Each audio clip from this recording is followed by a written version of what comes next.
Fala pessoal, tudo bem? Eu sou Marcel Mendonça Grilo, sou Tribe Lead do Marketplace aqui na Riachuelo e hoje a gente vai falar um pouquinho do futuro do WebAssembly e Blazor. Eu trouxe alguns tópicos aqui para a gente falar, então vamos falar rapidamente do WebAssembly, do Blazor, um pouco da história, tá? É muito importante a gente saber o passado para falar um pouquinho do futuro. No futuro, o que nos espera aí e alguns chutes, né? E alguns casos de uso que a gente tem feito aqui na Riachuelo, tá?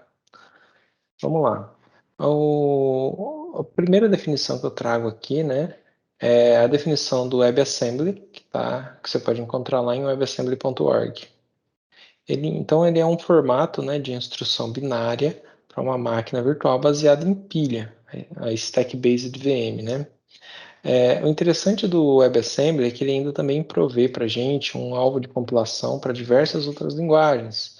As três iniciais foram C, C++ e Rust. E um dos grandes objetivos deles também é sempre manter a performance mais próxima do nativo, ou seja, eles gostariam sempre de que a performance rodando de uma aplicação de uma determinada linguagem rodando em WebAssembly seja o mais próximo daquela linguagem rodando nativamente, né? E também permite, né, a entrega de aplicações tanto para o cliente quanto para o servidor, tá? Essa parte do servidor é bem interessante e até mereceu aí um tweet, né, do cofundador do Docker, tá? Logo mais a gente vai ver. Eu trouxe aqui alguns pilares, né, os 4 pilares do WebAssembly. Então, ele é parte da plataforma Open Web, tá? O que isso significa, né? Significa que eles não vão quebrar a web como a gente conhece, né? Então, o WebAssembly ele vai ser retrocompatível, ele vai ser amistoso com outras tecnologias, ele vai permitir a interoperabilidade com JavaScript, entre outras coisas, tá? Ele é aberto e depurável, inclusive numa linguagem muito prática, muito fácil de ler, tá? E essa depuração aí é o que a gente entende mesmo como debug, né? Eu consigo ir o passo a passo, entender o que está acontecendo ali. Ele é eficiente e rápido, como eu falei anteriormente, um dos targets principais aí do pessoal é sempre manter a performance mais próxima do nativo, né? E ele é seguro. No caso, se ele está rodando ali no lado do cliente, ele vai ter os mesmos níveis de permissionamento do navegador em questão, tá? Aqui eu trouxe 2 exemplos, né, do WebAssembly e do Assembly. O Assembly, para quem lembra aí, né, quem é das antigas, ele é a linguagem de máquina, de baixo nível, né? Antes mesmo de surgir a linguagem C, já existia o Assembly, e ele traz basicamente o conjunto de instruções daquela arquitetura de processador, né? Ele tem as operações definidas e fica movendo informação na memória, né? De acordo com aquela operação em questão. Então ele pode fazer uma soma, pode fazer uma movimentação, pode fazer um pulo. Tudo isso aí são instruções, né? Que acontecem sobre a memória RAM do computador, né? O WebAssembly, ele não está nesse nível, tá? Esse nível é muito mais embaixo do que o WebAssembly traz para gente. O WebAssembly, ele está ali num nível, eu diria ali 1 centímetro ali acima do que a gente conhece como bytecodes no Java, né? E como Intermediate Language no C Sharp, né? Então, o WebAssembly é ali uma linguagem tipo um bytecode, tá?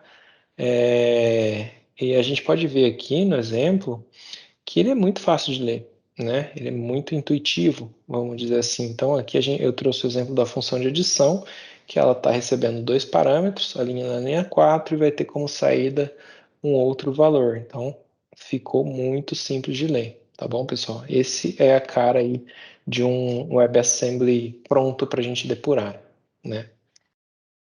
Dando sequência, aqui eu trouxe a definição do Blazor, né? O que é o Blazor? Ele é um framework de single page applications para construção de web apps, no client-side interativos, né? Olha que legal. Aqui a gente tem o Blazor, que é que tem a estrutura do .NET, né, rodando no lado do cliente. Então, de fato, eu vou estar rodando código C# no navegador. Essa definição aqui foi trazida pelo Scott Hanselman, um MVP da Microsoft. Bom, o Blazor tem alguns pontos interessantes também, eu trouxe aqui. É uma web UI interativa, né, com C#, gratuita e open source. Ele vem em duas versões, a versão servidor e a versão WebAssembly. A versão WebAssembly ela roda 100% no navegador, fazendo chamadas REST para os servers. E a versão servidor, ela tem uma ponte ali com o servidor, né? E se comunica, a comunicação entre cliente e server acontece através do SignAware, que é um WebSocket da Microsoft aí. Ela segue o Open Web Standard, né? Igual o WebAssembly. Compartilha códigos e bibliotecas. Para quem conhece o NuGet aí sabe que a gente pode importar quaisquer biblioteca.NET aí. E ele tem uma interoperabilidade muito interessante com JavaScript. Ou seja, eu posso chamar código C# do JavaScript e código JavaScript do meu C#, sem problema nenhum. Eu consigo fazer os dois caminhos. Isso nas últimas versões, tá? Do ASP.NET Blazor. Quando a gente fala de Blazor, o pessoal mais antigo aí vai falar, mas e o Razor? Qual que é a diferença de uma coisa para outra, né? Eu trouxe aqui a diferença para a gente estudar um pouquinho. O Razor, na verdade, ele é só a sintaxe de marcação, né? Para inserir o código baseado em .NET em páginas web. Ou seja, no meu lado servidor, eu vou trazer um código HTML mais C# misturado. Como no exemplo ali, eu tenho dentro do arroba e das chaves ali um código em C#, né? Que depois ele desce ali na linha 5, faz um HTML, abre de novo um código C# e coloca a idade. Nesse caso, isso ficaria só do lado do servidor e é de fato renderizado para um código com apenas HTML. Então, o cliente nunca vai saber que existe um código C# atrás ali no servidor para gerar esse HTML. Tá? Já o Razor é diferente. O Razor, a gente tem o código C# executando no navegador. O Blazor, desculpa pessoal, eu falei o nome errado. Então, no Blazor, a gente tem aqui, ó, na linha 5 desse exemplo que eu trouxe, um evento acontecendo aqui o onClick, né? Então, ele chama a função em C# onYes e, de fato, loga. Então, todo esse código aqui acontece no lado cliente sem fazer nenhuma chamada para o servidor, tá? Se fosse no Razor antigo, eu teria que usar JavaScript para fazer algumas mágicas acontecerem ali com esse evento, tá bom? Vamos lá para um pouquinho de história. Agora vou contar um pouco da história aí do WebAssembly quando que o Blazor começou a entrar em cena, tá? Lá em 2010 surge, né, a compilação de C e C++ para JavaScript usando LLVM. O que é LLVM? É uma low-level virtual machine, né? É o comecinho lá do WebAssembly, tá bom, pessoal? Em 2011, o Google integra o Native Client no Chrome Beta. O Native Client também era um cara tipo LLVM, tá? Para rodar C, C++, ali dentro do navegador. Só que esse cara era só para o Google Chrome. Em 2013, foi criado o ASM.js, uma forma de rodar C e C++ nativamente em todos os navegadores. Tá? Com esse cara foi possível várias coisas, inclusive um pouquinho depois, lá em 2014, eu lembro de ter ido num evento da Unity, né, a Unite 2014, que aconteceu aqui no Brasil, e o pessoal, uma empresa brasileira, fez a apresentação de um jogo rodando, um jogo AAA, né? Então, de qualidade ali 3D, muito bonito e tal, rodando no navegador sem precisar baixar nenhum plugin, fazendo toda a operação usando o WebAssembly com WebGL, tá bom? Então, foi um dos começos ali, foi muito feliz e foi muito nostálgico para mim estudar isso daí aqui e lembrar desse fato, né? Então, em 2015, né, o o SMJS atinge a performance near real time no Microsoft Edge, no Edge antigo, não no atual. Em 2016, o WebAssembly é anunciado oficialmente pela Google, Apple, Mozilla e Microsoft. Em 2017, o WebAssembly é suportado em todos os navegadores, tá? E aí nasce o conceito do Blazor, que foi apresentado na conferência NDC de Oslo, tá? Em 2018, ainda teve a primeira preview do Blazor, que foi publicada no GitHub, tá? Ele ainda era um módulo separado do ASP.NET, não era nada junto. Em 2019, a W3C aprova o WebAssembly como uma recomendação final, né? E inicia aí um esforço de padronização para fora dos navegadores, para padronizar o WebAssembly fora dos navegadores, né? Foi aí que o cofundador do Docker, ele mencionou num tweet que se o WebAssembly com o tão atual ali, né, concebido o ASI, né, que é o WebAssembly System Interfaces, que permite o WebAssembly fora dos navegadores, ele mencionou que se esse conjunto aí existisse lá em 2008, não existiria a necessidade do Docker. Olha que legal, né? Ele reconhecendo aí a força que o WebAssembly tem junto com o WebAssembly fora dos navegadores, né? E isso a gente vai ver ali mais para frente que é algo bem esperado mesmo, né? E ali no finalzinho de 2019, né, o Blazor foi lançado no .NET 3.1.100, já integrado ao ASP.NET, né? Então, o ASP.NET Core já internalizou o Blazor, ele não era mais um repositório separado. Em 2020, o Blazor WebAssembly foi lançado, então o Blazor Full Navegador foi lançado, né, no .NET 3.1.300. Aqui em 2021, né, recentemente, bem recente, o Blazor WebAssembly foi lançado no .NET 6 com compilação ahead of time. Isso trouxe um aumento muito grande de performance para a gente, tá? Então, muito legal isso daqui. Vamos falar um pouquinho do futuro aí, né? Um pouco do futuro do WebAssembly.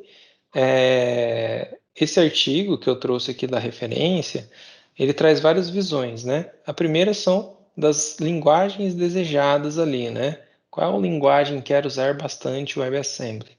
Rush está em primeiro lugar, o AssemblyScript, C++, Go, né? Python. Aqui a gente pode ver que o Java aparece aqui com uma leve vontade muito forte de usar. Para quem lembra do Java Server Pages, né, é até algo bem legal de se conceber ali, de se ter no futuro, né? Imagina só Java voltando com toda a força ali, né?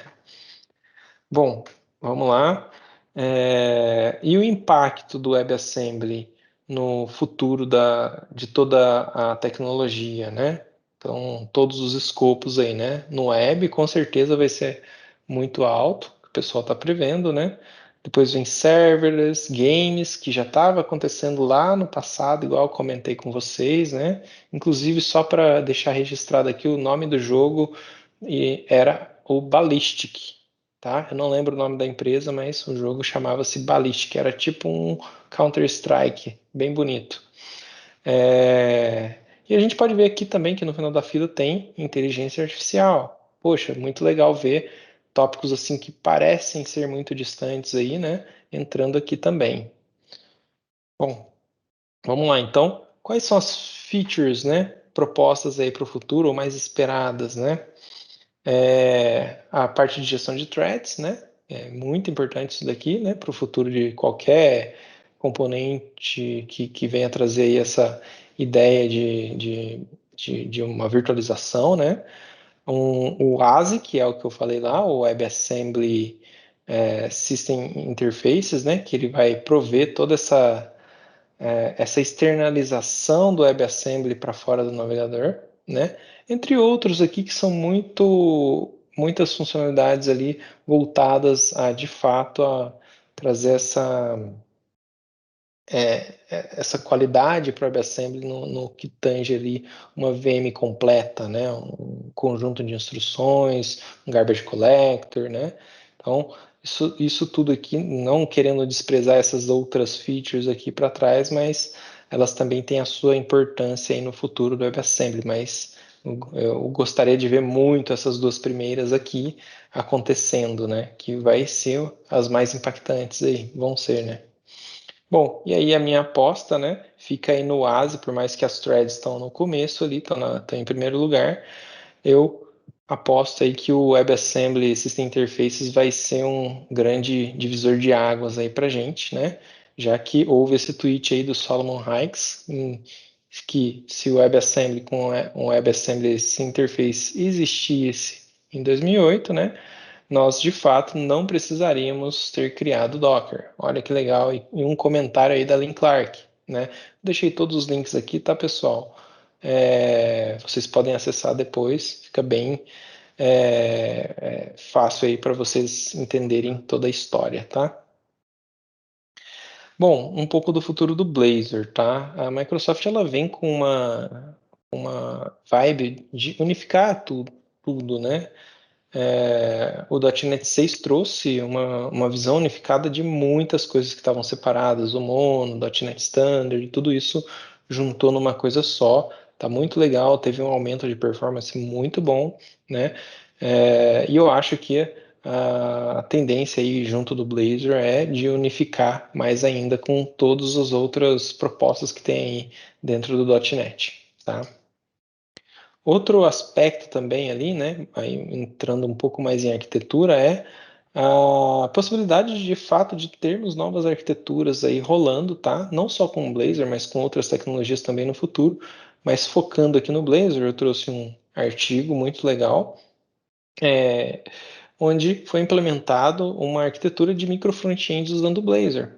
E quando a gente fala em micro front-end, a gente não necessariamente precisa ter apenas os componentes em Blazor. A gente pode ter uma gama variada ali de micro front-ends, né?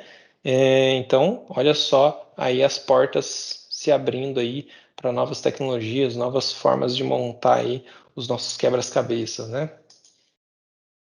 E a minha aposta de fato no final é na componentização multilinguagem. O ASI ele traz aí uma proposta também do Web Assembly Package Manager, que é essa nova siglazinha aqui, WAPM, né? WAPM. O WebAssembly Package Manager nada mais é que um gerenciador de pacotes de WebAssemblies. Ou seja, eu vou ter meu pacote em Blazor gerado ali e eu vou poder publicar ele nesse Package Manager. Eu vou ter o meu pacote de Python, eu vou poder publicar ele também. Então, e eu vou poder ter uma aplicação em Go, por exemplo, que vai consumir esses dois pacotes de WebAssembly. Imagina só a gama e o poder de expansão que a gente vai ter, né, em gerar componentes, em consumir componentes, né, web, de modo que eu não preciso mais saber todas as linguagens, eu vou precisar apenas respeitar as interfaces e plugar nas minhas aplicações, independente de linguagem. Olha só o poder que isso tem, né? E também maior aderência cross-platform, né? Ou seja, eu trouxe aqui um outro artigo, né, também trazendo aí a portabilidade de uma aplicação nativa, né, para WebAssembly, mas eu imagino que o termo cross-platform, que é aquela compilação para várias plataformas distintas, vai mudar. Não sei se vai morrer, mas provavelmente pode mudar ali, né, para alguma coisa que direcione para essa para essa componentização multilinguagem, tá? Então, posso ter um build só gerando a distribuição para o todo, né? Para todos os dispositivos. Seria muito legal, muito mais prático. Bom, aqui na Riachuelo, a gente tem algumas iniciativas com Blazor, tá? E eu trouxe aqui dois exemplos, né?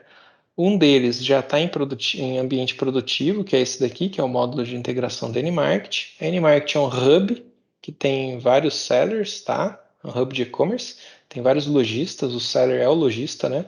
E esse lojista entra aqui no marketplace da Riachuelo através desse módulo. Então ele faz toda a pré-configuração aqui, através desse módulo que se comunica com nós e com a Nmarket, e ele é feito em Blazor, tá? Então Um fato interessante é que ele foi feito em Blazor e por um time que é apenas de back-end, desenvolvedores de back-end. Então não tive um desenvolvedor front-end aqui. E ficou bem legal, né? Então, aí mais uma porta que o Blazor está abrindo, né? A gente vai aproximar mais o pessoal front-end do back-end, né? Porque tanto o componente back quanto o front vai poder estar conversando, né? Bom, outro caso aqui é o Active Cockpit, que é um módulo interno nosso, é um portal interno, né, para que a gente vai usar para o nosso time de operação agilizar alguns processos que eles têm. Então, upload de planilhas, operações pesadas, vão estar tudo aqui nesse módulo.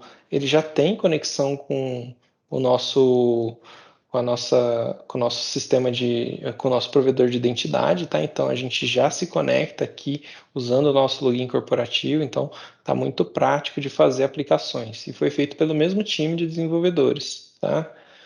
Bom, pessoal, é isso. Deixo aqui meu agradecimento para o Rodrigo Carvalho e para a Riachuelo pela oportunidade. Muito obrigado e até mais.